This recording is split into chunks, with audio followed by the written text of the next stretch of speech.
Powered by NBC bearings, భారతదేశపు మొట్టమొదటి bearing తయారుదారు. Local to global. ఇవాళ ప్రజాపాలన దినోత్సవం నిర్వహించాలని కాంగ్రెస్ ప్రభుత్వం నిర్ణయించింది. ఉదయం 10 గంటలకు హైదరాబాద్ లోని పబ్లిక్ గార్డెన్స్ లో సీఎం రేవంత్ రెడ్డి ఆధ్వర్యంలో ప్రజాపాలన వేడుకలు జరగనున్నాయి. అన్ని జిల్లా కేంద్రాల్లో ఆయా జిల్లా ఇన్ఛార్జి మంత్రి జాతీయ జెండా ఎగురవేయాలని ప్రభుత్వం సర్క్యులర్ జారీ చేసింది. ఇవాళ ఖమ్మం పెరేడ్ గ్రౌండ్ లో ప్రజాపాలన వేడుకలు జరగనున్నాయి. ఈ వేడుకల్లో డిప్యూటీ సీఎం భట్టి పాల్గొనున్నారు. కొత్తగూడెంలో వేడుకల్లో మంత్రి తుమ్మల నాగేశ్వరరావు పాల్గొంటారు. నల్గొండ జిల్లాలో ప్రజాపాలన దినోత్సవ వేడుకలకు మంత్రి కోమటిరెడ్డి హాజరు కానున్నారు. మహబూబ్ నగర్ లో వేడుకలకు మంత్రి జూపల్లి హాజరై జాతీయ జెండా ఎగురవేయనున్నారు. సోలార్ విద్యుత్ పై సమీక్షించారు సీఎం రేవంత్ రెడ్డి. కొండారెడ్డిపల్లిలో పైలట్ ప్రాజెక్టుగా చేపట్టిన మోడల్ సోలార్ రూఫ్ టాప్ పనులను ఆ వివరాలను ఆరా తీశారు. సోలార్ విద్యుత్ వినియోగాన్ని ప్రోత్సహించాలన్నారు సీఎం. రైతులకు సోలార్ పంప్ సెట్లు అందించాలన్నారు. ప్రభుత్వ స్కూళ్లు, భవనాలకు సోలార్ను బిగించాలన్నారు. పునరుత్పాదక విద్యుత్ తయారీలో వీలైనంత ఎక్కువగా పెట్టుబడులను ఆహ్వానించాలన్నారు రేవంత్ రెడ్డి. ఇంధన శాఖపై సమీక్షించారు సీఎం రేవంత్. కొత్త డిస్కమ్ ఏర్పాటుకు సంబంధించిన ప్రణాళికను సీఎం రేవంత్ కు అధికారులు వివరించారు. ప్రస్తుతం ఉన్న 2 డిస్కంలను 3గా పునర్విభజన చేయాలని సీఎం సూచించారు. కేబినెట్ ఆమోదం తర్వాత కొత్త డిస్కమ్ ఏర్పాటు చేయాలన్నారు. పూర్తి స్థాయి ప్రణాళిక సిద్ధం చేయాలని సీఎం ఆదేశించారు. దేశవ్యాప్తంగా స్వస్థ నారీ సశక్త పరివార్ అభియాన్ కార్యక్రమాన్ని నిర్వహించనుంది. ఇవాటి నుంచి కేంద్ర ప్రభుత్వ కార్యక్రమాలు అమలు కాబోతున్నాయి. తెలంగాణ వ్యాప్తంగా 3159 వైద్య శిబిరాలు ఏర్పాటు చేస్తున్నారు.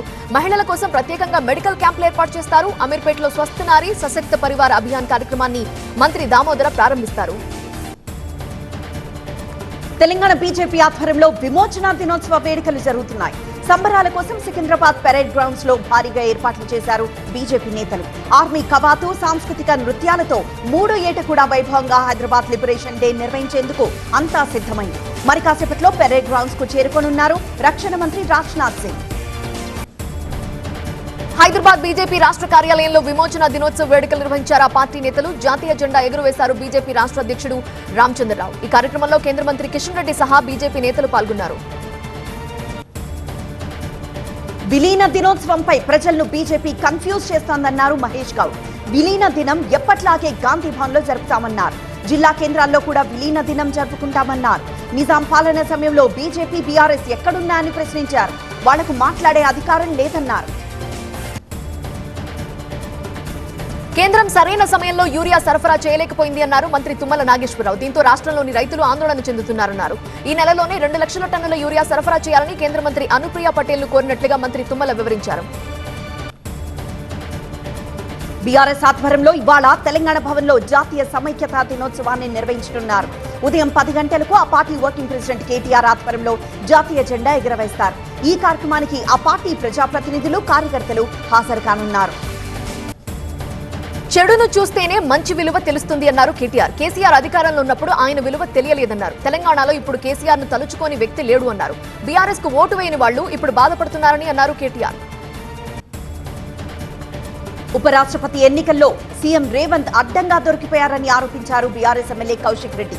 కాంగ్రెస్ ఎంపీల ఓట్లు బీజేపీకి అమ్ముకున్నారన్నారు. 8 మంది తెలంగాణ కాంగ్రెస్ ఎంపీలు ఎన్డీఏకు ఓటేశారన్నారు. జస్టిస్ సుదర్శన్ రెడ్డిని రేవంత్ మోసం చేశారని విమర్శించారు.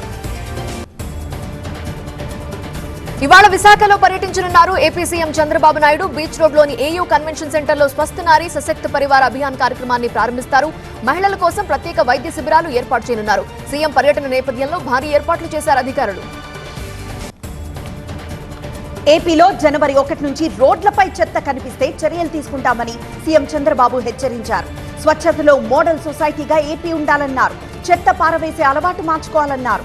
ఇంట్లోని చెత్తను రోడ్లపై లేదా కాలువల్లో వేయడం చాలా ప్రమాదకరమన్నారు.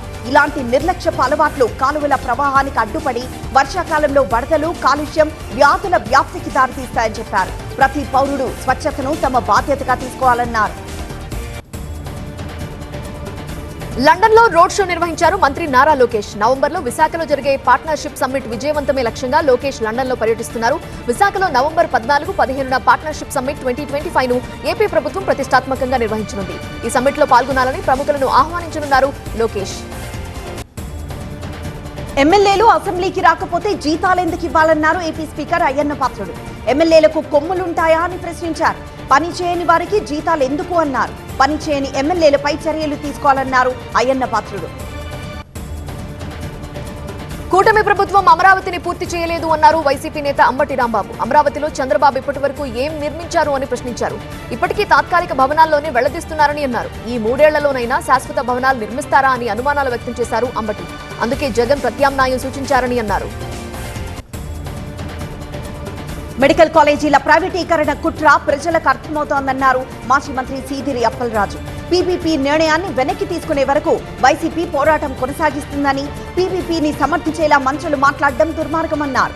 పెనుగొండలో నిర్మాణంలో ఉన్న మెడికల్ కాలేజ్ భవనాలు చూపకుండా పిల్లర్ల స్థాయిలో ఉన్న భవనాలు చూపి మంత్రి సవిత దుష్ప్రచారం చేశారని సీదిరి అప్పలరాజు అన్నారు. కొల్లు రవీంద్రపై ఈర్ష్యతో ఎప్పుడూ ఆరోపణలు చేయలేదు అన్నారు మాజీ మంత్రి పేర్ని నాని. తప్పుడు ఆరోపణలతో తన మీద విషం చిమ్ముతుంటేనే మాట్లాడుతున్నారని అన్నారు. తన మీద ఇప్పటికే చాలా విచారణలు చేశారన్నారు. తనపై 3 ఏళ్లలో ఇంకా కావాల్సిన విచారణలు చేయించుకోండి అన్నారు.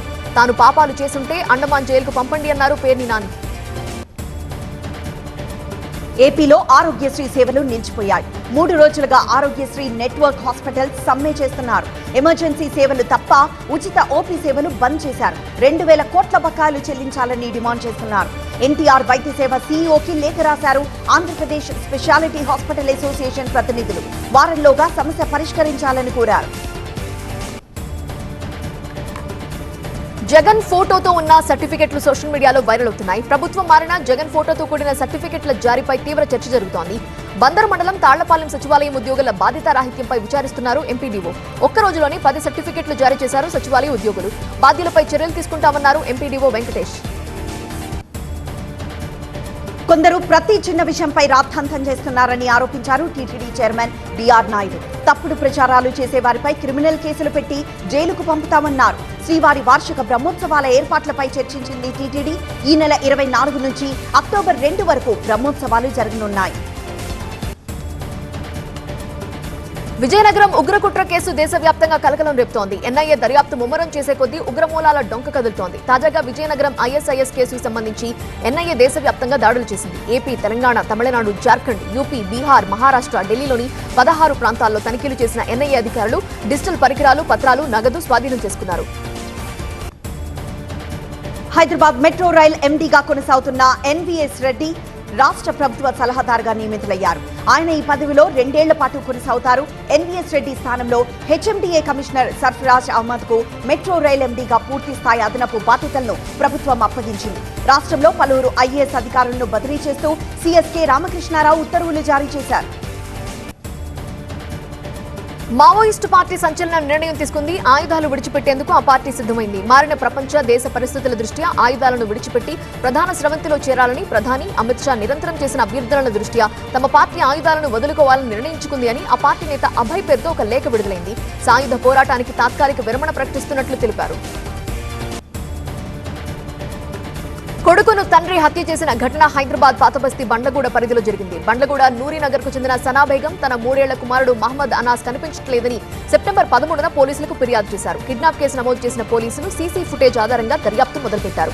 కుటుంబ కలహాలతో అనాస్ ను తండ్రి అక్బర్ ఇంట్లోనే చంపేసి మృతదేహాన్ని తీసుకెళ్లి మూసీలో పడేసినట్లుగా తేల్చారు. మృతదేహం కోసం డీఆర్ఎఫ్, హైడ్రా బృందాలు మూసీలో గాలిస్తున్నాయి. తెలంగాణలో భారీ వర్షాలు కురుస్తాయని వాతావరణ శాఖ తెలిపింది. వరంగల్, హన్మకొండ, జనగామ జిల్లాలకు ఆరెంజ్ అలర్ట్ జారీ చేశారు అధికారులు. ఆదిలాబాద్, మంచిర్యాల, నిర్మల్, కొమరంభీం, హైదరాబాద్, భూపాలపల్లి, జగిత్యాల, కరీంనగర్లో వర్షాలు పడనున్నాయి. ఖమ్మం, మేడ్చల్, మల్కజ్గిరి, ములుగు, పెద్దపల్లి, రంగారెడ్డి, యాదాద్రి భువనగిరిలో మోస్తరు వర్షాలు కురుస్తాయని అధికారులు తెలిపారు. ఓటు చోరీ కాదు, ప్రధాని మోదీ ప్రజల మనసులు దోచుకుంటారని ఢిల్లీ సీఎం రేఖా గుప్తా అన్నారు. అంతర్జాతీయంగా గౌరవాన్ని సంపాదించిన ప్రధాని మోదీకి అమెరికా వంటి దేశాలు సాల్యూట్ చేస్తున్నాయన్నారు. తన నాయకత్వం ద్వారా దేశంలో ప్రధాని మోదీ కొత్త శక్తిని నింపారని రేఖా గుప్తా అన్నారు. ఇవాళ ప్రధాని మోదీ 75వ పుట్టినరోజు. ప్రధానికి ఫోన్ చేసి విషెస్ చెప్పారు అమెరికా అధ్యక్షుడు ట్రంప్. మై ఫ్రెండ్ అంటూ సంబోధించారు. మోదీ అద్భుతంగా పనిచేస్తున్నారని కితాబిచ్చారు. ట్రంప్ విషెస్ కు మోదీ థ్యాంక్స్ చెప్పారు. 2 దేశాల భాగస్వామ్యం మరింత పెరగాలన్నారు మోదీ. యుక్రెయిన్ యుద్ధ పరిష్కారానికి ట్రంప్ చేస్తున్న ప్రయత్నాలకు మద్దతిస్తామన్నారు. తన పుట్టినరోజు సందర్భంగా ప్రధాని నరేంద్ర మోదీ ఇవాళ మధ్యప్రదేశ్లో పర్యటించనున్నారు. ఆదివాసీలకు ఉద్దేశించిన ఆది కర్మయోగి అభియాన్ను ప్రారంభిస్తారు. ప్రధాని నరేంద్ర మోదీ మాతృవందన యోజన కింద అర్హులైన 10 లక్షల మంది మహిళల బ్యాంకు ఖాతాల్లోకి నేరుగా నగదు బదిలీ చేస్తారు. దేశ రక్షణ కోసం ఆగస్టు 15న ప్రధాని మోదీ ప్రకటించిన సుదర్శన చక్రాన్ని అమలు చేసేందుకు ఒక కమిటీ ఏర్పాటు చేసినట్టు రక్షణ మంత్రి రాజ్నాథ్ సింగ్ తెలిపారు. ఈ కమిటీ వాస్తవిక ఆచరణాత్మక ప్రణాళికను రూపొందిస్తుందని వెల్లడించారు. సరిహద్దు దాటి వచ్చిన వ్యవహారంలో అరెస్ట్ చేసిన భారత మత్స్యకారులను శ్రీలంక సైన్యం విడిచిపెట్టింది. వీరిపై శ్రీలంక మన్నార్ న్యాయస్థానం 5 లక్షల రూపాయల జరిమానా విధించింది. ఆ మొత్తం కట్టడంతో మొత్తం 20 మంది మత్స్యకారులు చెన్నైకి వచ్చారు. ఉత్తరాఖండ్ హరిద్వార్లోని దేవ సంస్కృతి యూనివర్సిటీలో ఏఐ సదస్సును లోక్సభ స్పీకర్ ఓం బిర్లా ప్రారంభించారు. ఏఐతో కలిగిన లాభాలు, దాంతో ముడిపడి ఉండే ముప్పులను ఈ సదస్సులో చర్చించనున్నారు. స్వచ్ఛంద సంస్థ ఫ్యూచర్ ఆఫ్ లైఫ్ దీనిని ఏర్పాటు చేసింది. ఈవీఎంలపై కాంగ్రెస్ నేత రాహుల్ గాంధీకి అనుమానాలున్నాయి కాబట్టి కర్ణాటక సీఎం సిద్ధరామయ్య రాజీనామా చేయాలని జేడీఎస్ నేత నిఖిల్ కుమారస్వామి డిమాండ్ చేశారు. కేంద్రంలో యూపీఏ ప్రభుత్వం కూడా ఈవీఎంల ద్వారానే అధికారంలోకి వచ్చిందని గుర్తు చేశారు. దసరా సందర్భంగా నిర్వహించే రావణ దహనం కోసం రాజస్థాన్ కోటలో భారీ బొమ్మ తయారు చేస్తున్నారు. 215 అడుగుల ఎత్తులో తయారు చేస్తున్న దీనికోసం దాదాపు 44 లక్షల రూపాయలు ఖర్చు చేస్తున్నారు. ఇది ప్రపంచ రికార్డుగా నిలవనుంది. రిమోట్ కంట్రోల్ ద్వారా దీన్ని దహనం చేస్తున్నారు. 10 టన్నుల ఉక్కుతో పాటు 24 అడుగుల పొడవైన 1500 వెదురు కర్రలు ఉపయోగిస్తున్నారు. తేజ సజ్జా హీరోగా కార్తిక్ ఘట్టమనేని తెరకెక్కించిన సినిమా మిరాయ్. ఈ సినిమా విజయవంతంగా రన్ అవుతోందంటూ సినిమా యూనిట్ సంబరాలు చేసుకున్నారు. విజయవాడలో బ్రహ్మాండ సంబరాలు జరిగాయి. దీనికి చిత్ర యూనిట్ అంతా హాజరైంది. సినిమాను ఇంత పెద్ద విజయం చేసినందుకు ప్రేక్షకులకు కృతజ్ఞతలు తెలిపారు. దేశంలోనే తొలిసారి సినిమా నిర్మాణానికి సంబంధించిన అన్ని వివరాలు, అనుమతులతో ఉన్న ఒక వెబ్సైట్ తెలంగాణలో ప్రారంభం కాబోతోంది. ఫిల్మ్స్ ఇన్ తెలంగాణ అనే పేరుతో రూపుదిద్దుకుంటున్న ఈ వెబ్సైట్ రూపకల్పనకు సంబంధించిన workshop FTC chairman Dil Raju నేతృత్వంలో బేగంపేటలో జరిగింది. మసూదా సినిమాతో గుర్తింపు తెచ్చుకున్న నటుడు తిరువీర్ ప్రస్తుతం అదిరిపోయే కామెడీ ఎంటర్టైనర్ తో ప్రేక్షకుల ముందుకొస్తున్నారు. ఈయన తిరువీర్ హీరోగా రాహుల్ శ్రీనివాస్ దర్శకత్వంలో తెరకెక్కుతున్న the great pre wedding show cinema teaser release అయింది. 90s middle class biopic web series తో గుర్తింపు తెచ్చుకున్న బాలనటుడు రోహన్ కీలక పాత్రలో నటిస్తున్నారు. ఆహాలో వస్తోన్న తెలుగు ఇండియన్ ఐడల్ సీజన్ 4లో మెరిశారు OG heroine Priyanka Arul Mohan. September 19, 20న ప్రసారం కాబోయే ఓజీ ఐడల్ పార్టీ ఎపిసోడ్ లో భాగమయ్యారు ప్రియాంక మోహన్. ఈ ఎపిసోడ్ చిత్రీకరణ పూర్తయింది. ఇవాళ ప్రోమో విడుదల కానుంది. 1940లో ఒక గ్రామం సినిమాతో జాతీయ అవార్డు అందుకున్న దర్శకుడు నరసింహానంది కాస్త గ్యాప్ తర్వాత షేక్స్పియర్ రాసిన ఓ నవల ఆధారంగా తెరకెక్కిస్తున్న మూవీ ప్రభుత్వ సారాయి దుకాణం. ఈ చిత్ర టీజర్ రిలీజ్ అయింది. పృథ్వీరాజ్, అదితి మైకల్ జంటగా నటిస్తున్నారు. ఆసియా కప్ టీ20 టోర్నీలో జరిగిన ఉత్కంఠ పోరులో బంగ్లాదేశ్ జట్టు 8 పరుగుల తేడాతో ఆఫ్ఘాన్ ఓడించింది.